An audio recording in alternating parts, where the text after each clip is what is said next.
Oh, here we are. We're at 95% done.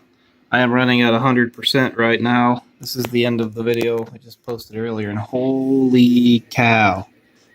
Look at that piece of work. I mean, I don't really care who you are. I don't care what you say. I can tell you right now, that's a beautiful piece of work. Jeez, man, look how awesome that is. When it's down to the center there, look how slow the spool's moving. When it's running fast at like 400% when I do the outside.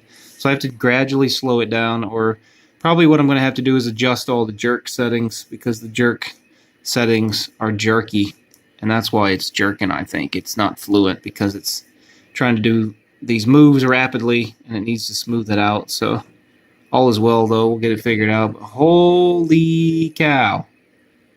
That is a nice looking coil. I could probably get the tolerances even tighter, but realistically, if you get them too tight, then it overlaps, and then you have other problems.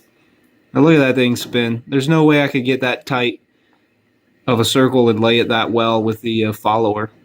Not when you get to this tight of a radius. I don't think it would work very well, but this thing is super, super precise.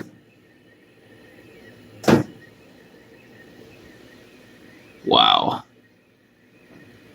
That is awesome. All right, thanks for watching. God bless. Bye-bye.